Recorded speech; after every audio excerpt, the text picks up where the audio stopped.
Hello students, SBN college of education की online classes में आपका हार्दिक स्वागत है। हमने अधिगम की एक क्लास हमने कर ली है। उस क्लास में हमने अधिगम की अवधारणा को पढ़ा है कि अधिगम किसे कहते हैं। उस कंसेप्ट या उस संपूर्ण वीडियो को देखोगे तो अधिगम का संपूर्ण कंसेप्ट हमें समझ में आ जाएगा। नेक्स्ट वीडियो हम देखते हैं जिसमें अधिगम की आगे की कंसेप्ट के अलावा परिभाषाओं की चर्चा करते हैं कि किसी व्यक्ति ने, किस मनोवैज्ञानिक ने अधिगम के लिए कौन सी परिभाषा दी है। तो चलो हम देखते हैं कि पहले तो एक बार शॉर्टकट में लेते हैं कि अधिगम किसे कहते हैं। पिछले वाले में देखा था हमने किसे नहीं कहते। तो अधिगम परिपक्वता के दौरान होने वाले व्यवहार में परिवर्तन को अधिगम नहीं कहते। संवेगों के दौरान व्यवहार में होने वाले कुछ परिवर्तन, संवेगों के कारण व्यवहार में होने वाले कुछ परिवर्तन या अस्थायी परिवर्तन को भी अधिगम नहीं कहते। तो किसे कहते हैं? तो मैं बात करूं कि व्यवहार में होने वाला स्थायी परिवर्तन, व्यवहार में होने वाला स्थायी परिवर्तन, और वो भी कैसा हो? अपेक्षित परिवर्तन हो, जिसमें प्रशिक्षण, अभ्यास व अनुभव के द्वारा व्यवहार में परिवर्तन किया जाए, उसे हम क्या कहते हैं? अधिगम कहते हैं। एक बार रिवाइज करें तो अभ्यास, अनुभव व प्रशिक्षण के द्वारा व्यवहार में होने वाला अपेक्षित स्थायी परिवर्तन ही क्या कहलाता है? अधिगम कहलाता है। यहाँ ध्यान देना कि हम छोटे बच्चों को काउंटिंग या टेबल सिखाते हैं और उन्हें हमने लिखा के या बोल के रटा दिया, और उसके बाद में हम जोड़ बाकी सिखाते हैं। इन क्रियाओं को सीखने के बाद बालक इन सीखी हुई क्रियाओं का उपयोग व्यावहारिक जीवन में नहीं कर पाता है, तो इसका मतलब उसका अधिगम नहीं हुआ है, उसे सीखना नहीं कहते। सीखने के दौरान जो भी कुछ सीखा है, किसने? बालक ने जो भी कुछ सीखा है, उस सीखी हुई क्रियाओं का उसके व्यवहार में परिवर्तन होना बहुत ज़रूरी है, तभी सीखने का कोई अर्थ निकलता है। रटी हुई क्रियाओं को अधिगम नहीं कहते। रटी हुई क्रियाएं कुछ समय के लिए रहती हैं, फिर भूली जाती हैं, लेकिन समझकर रटना अधिगम कहलाता है। तो आगे हम बात करते हैं इसी कंसेप्ट में आज में परिभाषाओं की। ये लिखना जरूरी था क्योंकि 3 परिभाषाएं इन 3 तथ्यों के माध्यम से ही निकल कर आती हैं। तो पहला तो हम बात करें क्रोनबेन की। क्रोनबेन कहते हैं अनुभव के परिणाम स्वरूप व्यवहार में होने वाला अपेक्षित स्थायी परिवर्तन ही क्या कहलाता है? अधिगम कहलाता है। किसने कहा? क्रोनबेन ने। क्या कहा? अनुभव के परिणाम स्वरूप व्यवहार में होने वाला अपेक्षित स्थायी परिवर्तन ही अधिगम कहलाता है। दूसरी बात हम करें गेट्स की। गेट्स क्या कहते हैं? प्रशिक्षण व अनुभव के परिणाम स्वरूप, प्रशिक्षण व अनुभव के परिणाम स्वरूप व्यवहार में होने वाला स्थायी परिवर्तन ही क्या कहलाता है? अधिगम कहलाता है। किसने कहा? गेट्स ने कहा। क्या कहा? प्रशिक्षण व अनुभव के परिणाम स्वरूप व्यवहार में होने वाला स्थायी परिवर्तन ही क्या कहलाता है? अधिगम कहलाता है। इसके बाद में हम बात करें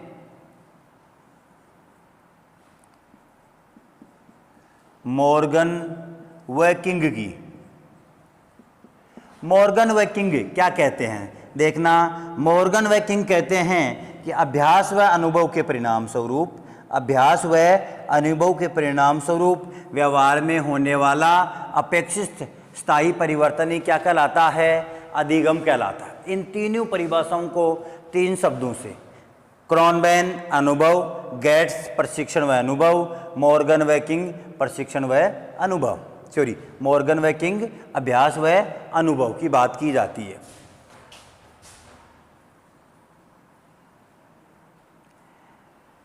इसके बाद में और मनोवैज्ञानिक हैं, जैसे स्किनर महोदय। स्किनर कहते हैं सीखना व्यवहार में उत्तरोत्तर सामंजस्य की प्रक्रिया है। सीखना व्यवहार में उत्तरोत्तर सामंजस्य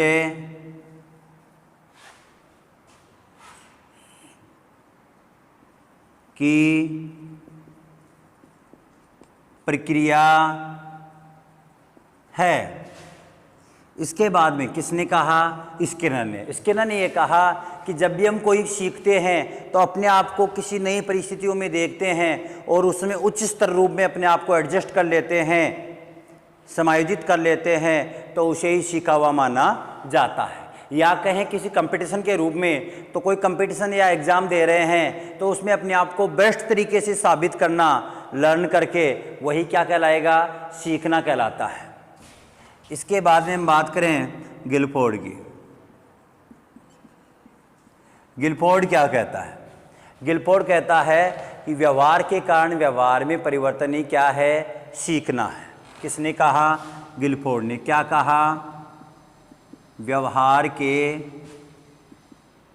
कारण व्यवहार में परिवर्तन ही सीखना है। व्यवहार के कारण व्यवहार में परिवर्तन ही सीखना है। किसने कहा? गिलफोर्ड ने। गिलफोर्ड ने दो परिभाषाएं दी। दूसरी परिभाषा थी सीखना। सीखना एक व्यक्ति की समग्र विशेषताओं का संगठन माना जाता है, या सीखना व्यवहार का संगठन है। व्यक्ति के व्यवहार की जितनी भी विशेषताएं होती हैं वो एक जगह एकत्रित रूप में प्रस्तुत की जाती हैं, तो उसे क्या कहा जाता है? सीखना कहा जाता है।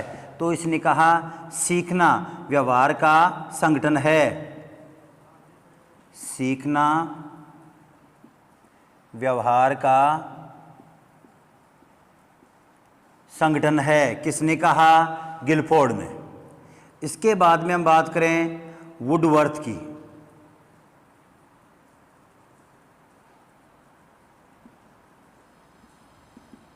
वुडवर्थ ने कहा नवीन ज्ञान और नवीन प्रतिक्रियाओं को, नए ज्ञान और नई जो भी क्रिया या प्रतिक्रिया होती है उसको प्रस्तुत करने की प्रक्रिया या अधिग्रहण करने की प्रक्रिया को ही क्या कहा जाता है? सीखना कहा जाता है। सीधे शब्दों में कहें तो नवीन ज्ञान व नवीन क्रियाओं को या प्रतिक्रियाओं को प्राप्त करने की प्रक्रिया ही क्या कहे? सीखना है। यानी जो भी लेसन है हमारे लिए, नेक्स्ट क्लास का लेसन है, वो नया होता है और उसे हम जब अचीव करते हैं, और अचीव करने में या प्राप्त करने में जो प्रोसेसिंग होती है उसे ही क्या कहा जाता है? सीखना कहा जाता है। किसके अनुसार? वुडवर्थ के अनुसार। क्या कहा इन्होंने? सीखना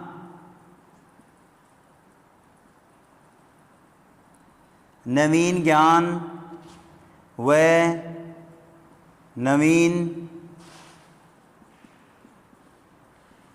प्रतिक्रियाओं को प्राप्त करने की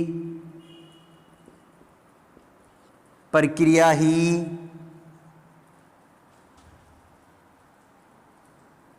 सीखना है।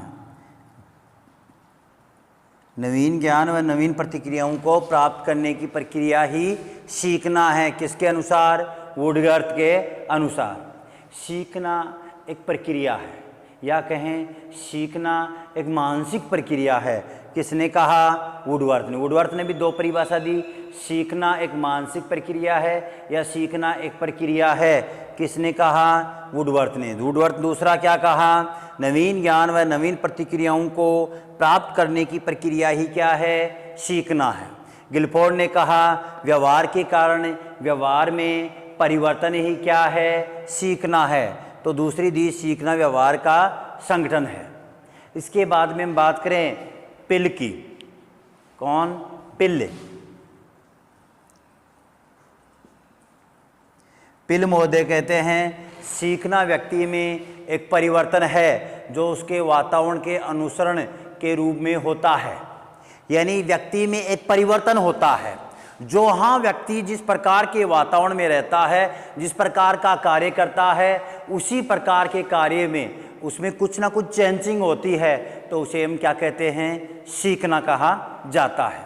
तो ये कुछ मनोवैज्ञानिकों की परिभाषाएं हैं जिसे हमें रटना भी है और अच्छे से समझना भी है ताकि टॉपिक आसानी से क्लियर हो सके। इसका आप स्क्रीनशॉट ले सकते हो।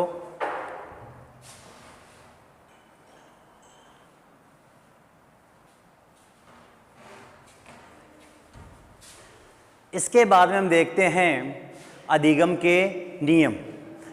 हमारा हो गया अधिगम की अवधारणा, अधिगम की परिभाषाएं और अधिगम की विशेषताएं। ये 3 चीज़ें हमारी क्लियर हो चुकी हैं।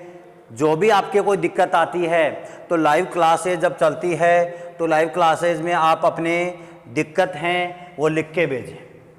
लाइव क्लासेज में जो भी समय होगा वो आपके पास भेज दिया जाता है। हर प्रकार की समस्या का समाधान SBN कॉलेज ऑफ एजुकेशन के चैनल पर ऑनलाइन क्लासेज में आपको मिलेगा। इसके बाद में हमारा आता है अधिगम के नियम।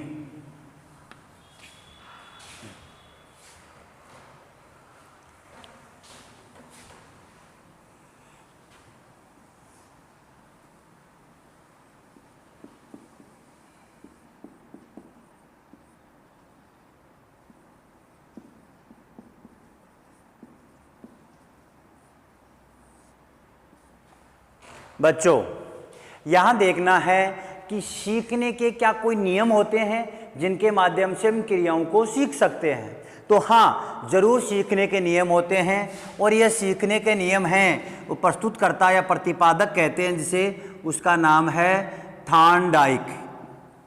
थॉर्नडाइक ने सीखने के कुल 8 नियम दिए थे। कुल 8 नियम दिए। कब दिए? 1913 में दिए। इन्होंने एक बुक लिखी थी। किसने? थॉर्नडाइक ने, जिसका नाम था एजुकेशन साइकोलॉजी। Education psychology.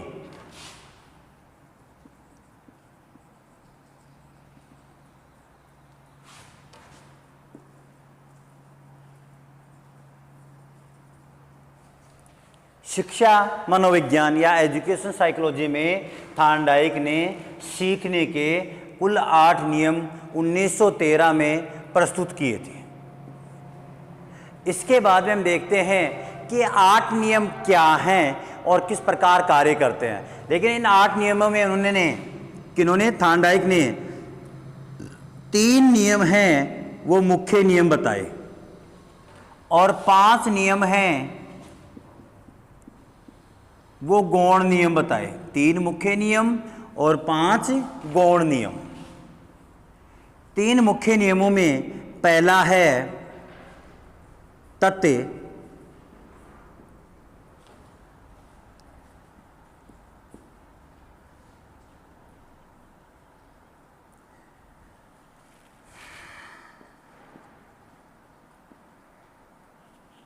तत्परता का नियम। दूसरा नियम है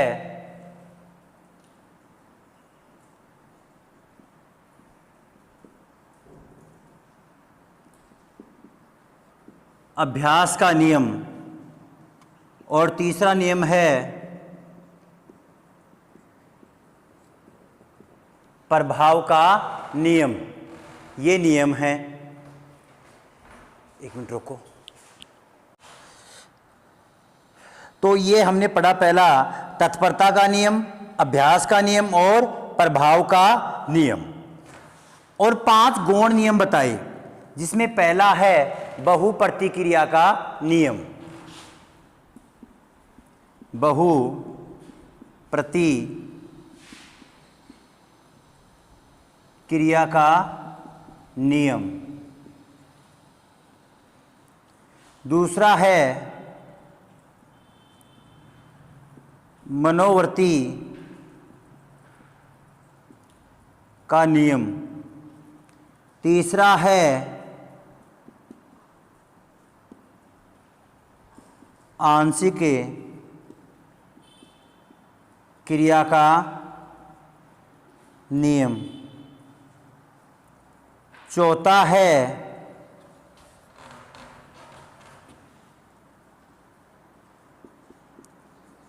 आत्मीकरण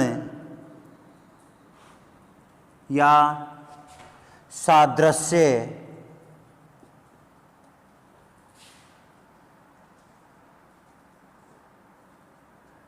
का नियम।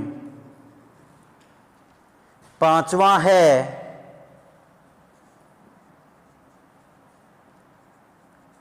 सहचर्य या सहगमन।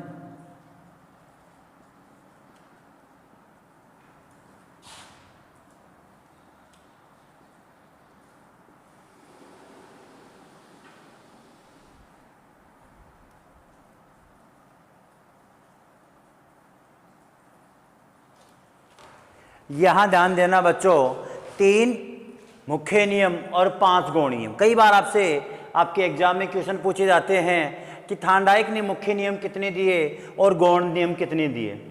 मुख्य नियमों में कौन सा नियम नहीं है या गौण नियमों में कौन सा नियम नहीं है, या गौण नियम में कौन सा मुख्य नियम शामिल है। इस प्रकार इनसे घुमाकर ही एक वस्तुनिष्ठ क्वेश्चन आपके एग्जाम में आता है।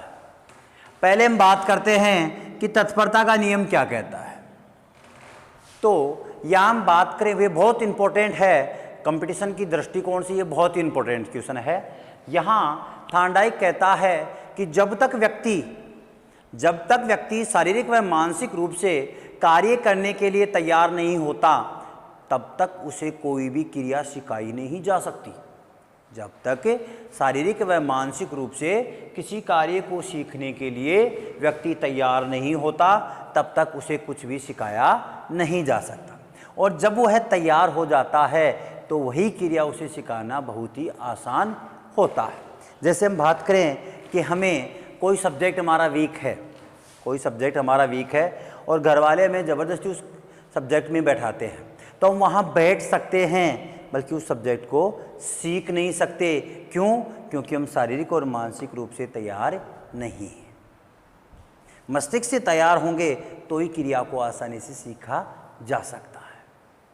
इसके लिए एग्जाम्पल, एक तो फेमस लोकोक्ति के रूप में एग्जाम्पल है, कई बार एग्जाम में आ चुका है कि घोड़े को पानी के पास ले जाया जा सकता है, ज़बरदस्ती पानी पिलाया नहीं जा सकता या पानी पीने के लिए बाध्य नहीं किया जा सकता। यहाँ ध्यान देना, तत्परता यानी घोड़ा तैयार नहीं है, रास्ते से घोड़ा जा रहा है और उसे प्यास लग रही है, तो आपसे ज़बरदस्ती छुड़ा के तालाब के पास पानी पी लेगा।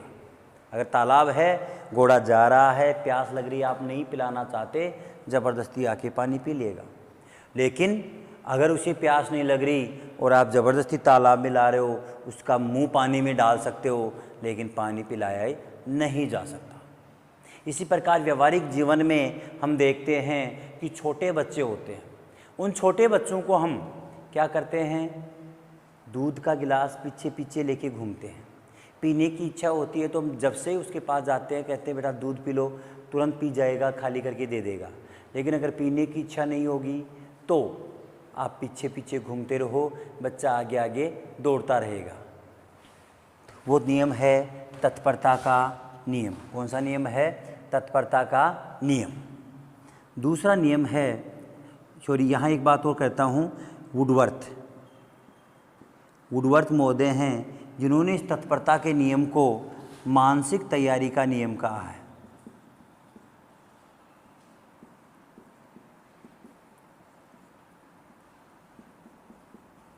तो मानसिक तैयारी का नियम किस नियम को कहा जाता है? तत्परता के नियम को। और किसने कहा? वुडवर्थ ने कहा। यानी मस्तिष्क से तैयार होंगे तो किसी की क्रिया को या किसी भी कार्य को करना 50% बड़ा ही आसान होता है, उसके बाद में आगे के कार्य में भी जोर नहीं आता। नेक्स्ट है अभ्यास का नियम। अभ्यास का नियम ये कहता है कि जब हम मानसिक रूप से तैयार हैं तो किसी भी कार्य को सीखना है, दूसरा नियम है, तो किसी भी कार्य को सीखना है तो उसकी बार बार अभ्यास करना पड़ेगा। कई बार आप अभ्यास करोगे, बहुत बार अभ्यास करोगे, तब जाके आपको सफलता आसानी से मिल पाएगी। कोई सब्जेक्ट याद नहीं हो रहा, बड़ा कठिन है, सपोज दैट मनोवैज्ञानिक नाम याद नहीं हो रहे हैं, तो बार बार उनको बोलते जाओ, दिन भर रूटीन में ले आओ, तो आसानी से याद हो जाएगी। कौन से नियम के अनुसार? अभ्यास के नियम के अनुसार। यानी किसी भी कार्य को अगर सीखना है तो आप उसको बार बार अभ्यास कीजिए, कार्य को आसानी से सीखा जा सकता है। अब यहाँ अभ्यास के नियम में 2 उपनियम और बताए गए हैं। कितने उपनियम? 2। पहला उपयोग का नियम, दूसरा अनुपयोग का नियम। उपयोग का नियम ये कहता है कि आपने कोई कार्य किया है, आपने कोई कार्य किया है और कार्य सीखा है, उसके बाद बार बार उसका उपयोग में ले रहे हो, रूटीन में जीवन में प्रयोग में ले रहे हो, तो वह ज्ञान आपके जीवन में स्थायी हो जाएगा। ज्ञान क्या हो जाएगा? स्थायी हो जाएगा। जैसे फॉर एग्जाम्पल, आपने बचपन में चम्मच से खाना खाना सीखा। बच्चा है, चम्मच से खाना खाना सीखता है। भोजन जैसे ही चम्मच भर के मुंह के पास लाता है, चम्मच उल्टी हो जाती है, भोजन नीचे गिर जाता है। बार बार अभ्यास करवाते हो तो वह चम्मच से खाना खाना सीख लेता है और जगह जगह उस चम्मच से खाने का वो प्रयोग करता रहता है, जिसके कारण वह ज्ञान क्या हो जाता है? स्थायी हो जाता है। ठीक है, तो वो तो है उपयोग का नियम। दूसरा अनुपयोग का नियम। अनुपयोग का नियम ये कहता है कि आपने कोई कार्य सीख लिया और उसका अगर उपयोग नहीं करते हो तो वे क्रियाएं क्या हो जाती हैं? लुप्त हो जाती। फॉर एग्जाम्पल, आपने टाइप करना सीख लिया और कंप्यूटर को 2-3 साल तक हाथ नहीं लगाया, तो आप टाइप करना भूल जाओगे, गति कम हो जाएगी और भूल से जाओगे। क्यों? क्योंकि आपने उस सीखी हुई क्रियाओं को उपयोग नहीं किया, तो क्रियाओं का धीरे धीरे क्या हो गया? विलोपन हो गया। क्या हो गया? विलोपन। एक आप देखते हो कि शादी ब्याह में काफ़ी कम लोग होते हैं जो टाई बांधते हैं रूटीन में, बहुत कम। तो ग्रामीण क्षेत्रों में शादी ब्याह में टाई बांधी जाती है, तो बांधना किसी को नहीं आता, इसलिए बंधी हुई टाई लेके आते हैं। क्यों? क्योंकि छोटे थे तब तो बांधते थे, लेकिन बाद में वो रूटीन में नहीं रहती और मार्केट से बंधी बंधाई टाई मिलती है, तो रूटीन में नहीं होती। जिसको टाई बांधना आता है उसको ढूंढा जाता है। क्यों? क्योंकि वो क्रिया पहले तो सभी ने बांधी थी, लेकिन सबने क्या किया? उसका अनुपयोग किया, तो वो क्रिया क्या हो गई? विलुप्त हो गई। क्रिया क्या हो गई? विलुप्त हो गई। तो 2 उपनियम हैं किसके? अभ्यास के नियम के। पहला उपयोग का नियम और दूसरा अनुपयोग का नियम। तीसरे नियम की बात करते हैं हम, प्रभाव का नियम। प्रभाव का नियम क्या कहता है? ये कहता है कि जब हम कोई कार्य सीखते हैं तो सीखी हुई क्रिया का हमारे ऊपर नेक्स्ट क्रिया पर स्वतः क्या होता है? प्रभाव पड़ता है। सीखी हुई क्रिया का नेक्स्ट क्रिया पर क्या होता है? प्रभाव पड़ता है। या एक कार्य कर रहे हैं और दूसरा कार्य अगर हम उसके साथ में, या कोई ऐसी एनर्जी वाली चीज़ हमें दे दी जाती है जिसे एनर्जी मिलती है और कार्य करते समय जो थकान आती है वो ख़त्म होती है, तो उस कार्य में क्या हो जाती है? गति बढ़ जाती है। फॉर एग्जाम्पल, कोई मजदूर कार्य कर रहा है, थकान आ गई, आपने चाय दी, उसे अच्छी लगी तो तंदुरुस्ती आई और काम की गति क्या कर दी? बढ़ा दी। यानी चाय पीने से उसके कार्य पर क्या हो रहा है? प्रभाव पड़ रहा है। किस नियम के तहत? प्रभाव के नियम के तहत। कोई व्यक्ति पढ़ रहा है और पढ़ते पढ़ते पुराने समय का ज्ञान उसे याद आ रहा है कि हमने पहले ये पढ़ा था, और दोबारा वो रूटीन में उसे याद आता है, तो क्रिया सीखना क्या हो जाती है? आसान हो जाती है। किस नियम के तहत? प्रभाव के नियम के तहत। तो एक क्रिया सीखने या एक कार्य सीखने में दूसरी क्रिया सहयोग करती है, तो वह क्या होता है? प्रभाव का नियम कहलाता है। इसके लिए प्रसिद्ध लोकोक्ति है कि सफलता से बढ़कर कोई पुरस्कार नहीं, असफलता से बढ़कर कोई दंड नहीं। किसके लिए? प्रभाव के नियम के। और अगर अभ्यास के नियम की लोकोक्ति देखते हैं तो करत करत अभ्यास जड़मति हो सुजान। जितना अभ्यास करोगे उतने ही बुद्धि का क्या हो जाएगा? विकास हो जाएगा। तो यहाँ प्रभाव के नियम में एक चीज़ और देखते हैं कि इसे उपनियम कहें या दूसरा नाम कहें, सुख या संतोष का नियम, जिसे सुख दुख का नियम, सॉरी यहाँ दिखेगा नहीं, तो इसमें पहला है सुख दुख का नियम और दूसरा है संतोष असंतोष का नियम। संतोष असंतोष, प्रभाव का नियम ये कहता है कि आपने कोई कार्य किया और आपकी उम्मीद से अच्छा वो कार्य हो गया तो आपको सुख की अनुभूति होती है या संतोष की अनुभूति होती है। तो उस कार्य सीखी हुई जितना कार्य सीख लिया उसका आगे के कार्य पर क्या पड़ेगा, प्रभाव पड़ेगा। और अगर दुख हुआ है या असंतोष की स्थिति आई है तो आगे के कार्य की गति कम हो जाएगी, प्रभाव पड़ेगा और गति कम हो जाएगी। सुख या संतोष हुआ तो गति क्या हो जाएगी, बढ़ जाएगी। तो ये है प्रभाव का नियम, जिसमें सुख दुख का नियम या संतोष असंतोष का नियम भी इसे कहा जाता है। किस नियम को, प्रभाव के नियम को। तो ये 3 नियम हैं, ये तो क्या हैं, मुख्य नियम हैं।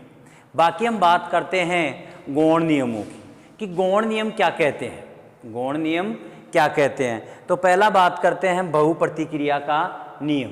किसकी बात करें, गौण नियम में पहला नियम है बहुप्रतिक्रिया का नियम, दूसरा है मनोवर्ती का नियम, तीसरा है आंशिक क्रिया का नियम, चौथा है आत्मीकरण या सादृश्य का नियम और पांचवा है सहचर्य या सहगमन का नियम। तो यहां देखते हैं पहला बहुप्रतिक्रिया का नियम क्या कहता है। बहुप्रतिक्रिया का नियम कहता है कि आप अगर कोई कार्य कर रहे हो और उसमें बहुत सी कार्य आपको आता नहीं तो बहुत से कार्य उसमें कर रहे हो, अनेक दिशाओं में कार्य करने को या कार्य को संपन्न करने के लिए कोशिश कर रहे हो और उन अनेक क्रियाओं में से एक श्रेष्ठ क्रिया का चुनाव करके उस कार्य को क्या कर देते हो, संपन्न कर देते हो, वो कहलाता है बहुप्रतिक्रिया का नियम। बहुत सारी क्रियाओं में से एक श्रेष्ठ प्रकार की क्रिया का चुनाव करके सीखना क्या कहलाता है, बहुप्रतिक्रिया का नियम कहलाता है। दूसरा है मनोवर्ती का नियम। मनोवर्ती का नियम कहता है कि जैसी हमारी सोच होगी वैसे ही क्रियाओं को आसानी से सीखा जा सकता है। अगर कोई टीचर आपको पढ़ा रहा है और आपको लग रहा है कि ये टीचर हमें अच्छे से सिखा देगा तो वो क्या है, मनोवर्ती का नियम, क्योंकि उसके प्रति आपकी शुद्ध सोच होगी।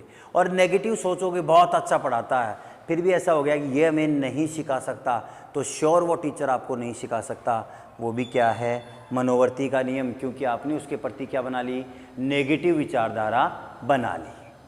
तो वो है मनोवर्ती का नियम। तीसरी बात हम करें आंशिक क्रिया का नियम। आंशिक क्रिया का नियम ये कहता है कि किसी भी विषय वस्तु को छोटे छोटे अंशों में विभाजित करके सीखना क्या कहलाता है, आंशिक क्रिया का नियम। या कहें कि अंश से पूर्ण की ओर आगे बढ़कर सीखना क्या कहलाता है, आंशिक क्रिया का नियम कहलाता है। अंश से पूर्ण की ओर बढ़ना या सीखना क्या कहलाता है, आंशिक क्रिया का नियम कहलाता है। इसके बाद में बात करें आत्मीकरण या सादृश्य का नियम। आत्मीकरण पूर्व समय में सीखी हुई क्रियाओं को, पूर्व समय में सीखी हुई क्रियाओं को नवीन ज्ञान के साथ जोड़कर सीखना क्या कहलाता है, आत्मीकरण या सादृश्य। जैसे आपने 9th क्लास में और 11th क्लास में भारत का भूगोल पढ़ा और 3rd ईयर्स कॉलेज में भी पढ़ रहे हो, तो पहले जो आपने पढ़ा था उसका प्रभाव नेक्स्ट वाली क्लास पर पड़ रहा है और आसानी से सीखने में सहायता हो रही है, तो वो सीखने का कौन सा तरीका है या कौन सा नियम है, आत्मीकरण का नियम कहलाता है। नेक्स्ट आता है सहचर्य या सहगमन का नियम। सहचर्य और सहगमन का नियम ये कहता है कि एक समय में आपने कुछ क्रियाएं सीखी और उन क्रियाओं को दूसरी क्रियाओं पर स्थापित करके वैसी अनुभूति प्राप्त कर रहे हो तो वह कहलाता है सहगमन या सहचर्य। जैसे पावलो के कुत्ते ने, पावलो का सिद्धांत आपने पढ़ा होगा, उसने कुत्ते पर प्रयोग किया था और कुत्ते ने के मुंह में भोजन के दौरान लार आती थी और वही लार उसने घंटी के साथ आना स्टार्ट किया। नहीं पढ़ा तो आगे की क्लासों में हम पढ़ेंगे। तो सहचर्य का मतलब हो गया, जैसे एक एग्जाम्पल लेते हैं कि मारिया नामक महिला के बच्चे के मरने के बाद, मारिया नामक महिला के बच्चे के मरने के बाद वह उस बच्चे की वस्तुओं को या खिलौनों को उसी प्रकार से अपने सीने से लगाती है जिस प्रकार से वह अपने बच्चे को लगाती थी। तो उस प्रकार का सीखना क्या कहलाता है? सहचर्य या सहगमन का नियम कहलाता है। तो यहाँ थोड़ा सा ध्यान देना, नियमों के बारे में हमने पढ़ लिया।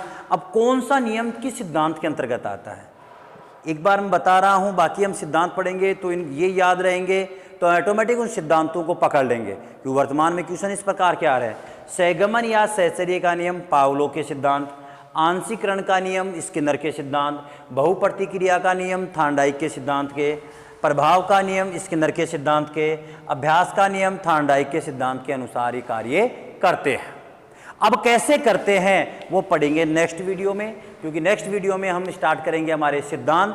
नियम पूरे होते हैं, नियमों के बाद में हमारे प्रकार लेते हैं, हम सिद्धांत लेते हैं। तो अगर हम सिद्धांत लेते हैं तो सिद्धांतों में नियमों का किस सिद्धांत पर कैसे प्रभाव पड़ता है उसको हम देखेंगे नेक्स्ट वीडियो में। तो ठीक है, आज की क्लास यहाँ संपन्न होती है। बाकी का जो चैप्टर है वो हम नेक्स्ट क्लास में देखते हैं। Thank you.